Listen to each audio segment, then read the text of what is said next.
lieutenant colonel. I was a captain, but I was still his executive officer. And we loved each other.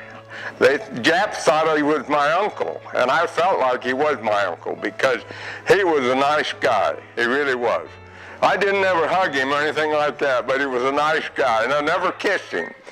But I shook hands with him. I might have hugged him when I left him, but I really did love that man. I loved that man, yes. Well, they decided that Ed Pennant and Keith Webb were going to go in with the first waves to hit Kobe. And one of them was, and we're going to decide each city they hit. We're going to decide how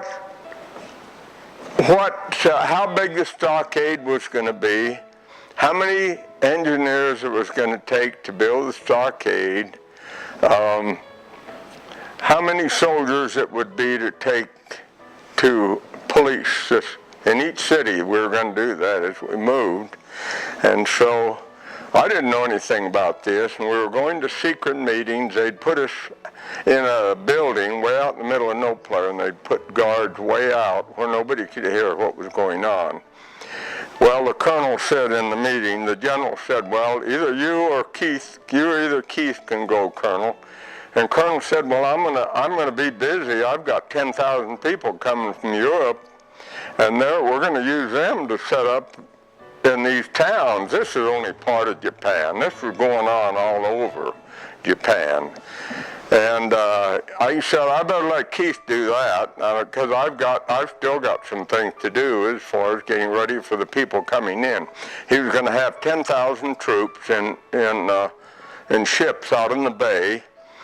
I was going to go in as the waves, and as we hit the city, I would determine what to build, how many troops to send in to guard them and all that. And then I was to move on to the next city and do it again and again and again. So anyway, they decided that I need to become more of a soldier, so they put me to work with the Rangers, and the Rangers are the toughest boys in the Army.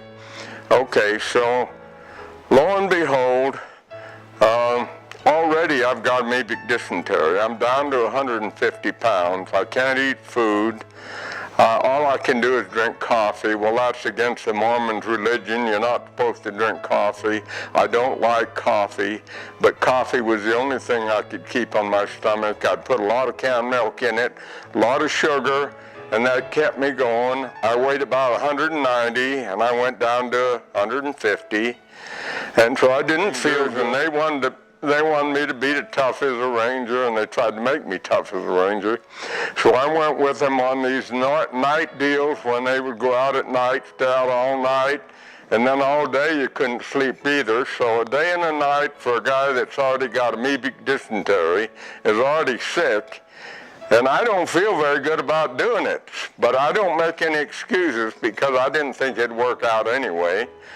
So I get trained by them, and a lot of them happened. I almost got court-martialed in the Philippines. A captain stole my tools that I'd borrowed, and he and I got into a fight, and a fist fight, and his colonel filed charges against me, and our general got the charges, and I was out in the field at the time, and he sent somebody out to bring me in.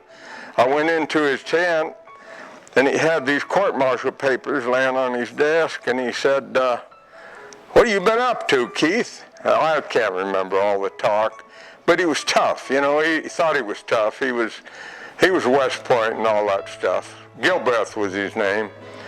And he liked me, but he liked to work me over, you know. He'd work me over a few times anyway. And so he said, how come you beat this officer up?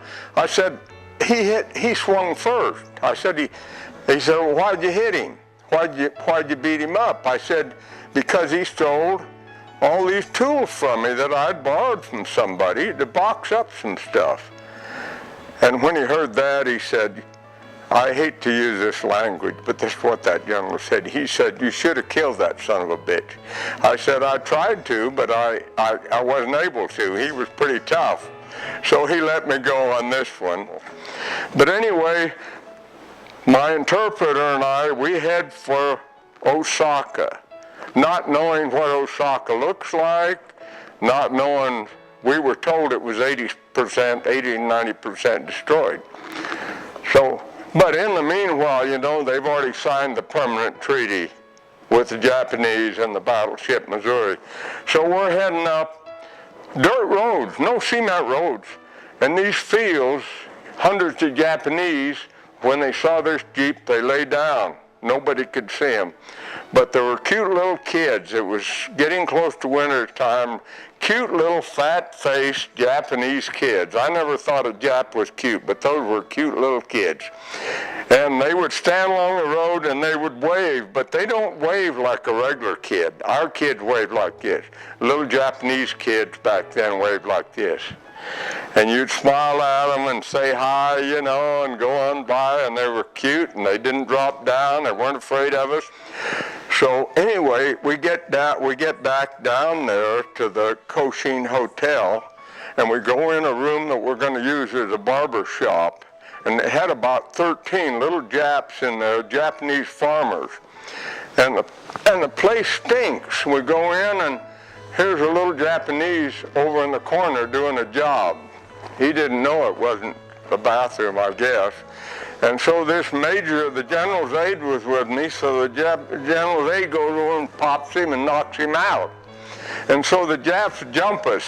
And this major and I had more fun than we ever had in our lives. We were fighting these Japs, and they didn't know how to fight. And the major knew a lot better than me. He was bigger and tougher than I was. But I'll tell you, we had a lot of fun. And when it was over, why, we were still all in one piece. But that was probably the worst fight we had in Japan. We land in Hiroshima, and I see all the terrible things. I get pictures of Hiroshima. I couldn't believe it. They claimed 110,000 dead. No, I don't know. And we had the store. My brother and I still had the ice cream store that we painted and worked for the first and last month's rent, and then to pay our dad back the $2,500 we borrowed from him.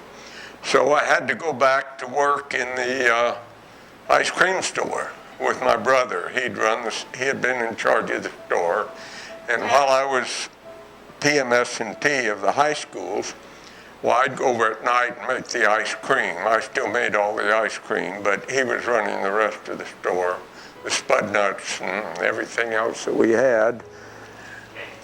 But this was a happy time for me. I had a good family, and I had a good wife, and at this time I was going to church like a good boy, like I should have, and I'd been ward clerk.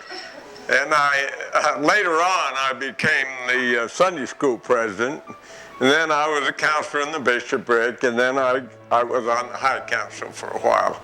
They could have found a better man, but I got into all those things anyway. What I did, I went over to a friend of mine that I had gotten him a job.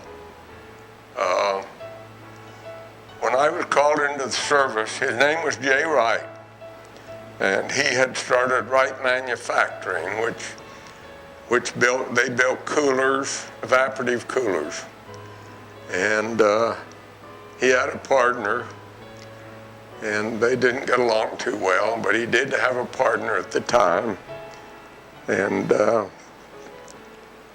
I went to Jay Wright, and I told him I needed a job, and asked him if he had anything, and he said yes, he'd find something for me. So he put me in charge of his warehousing operation and his trucks, the trucking end of the business, and which I later bought a little of, and as I got more responsibility in the company, and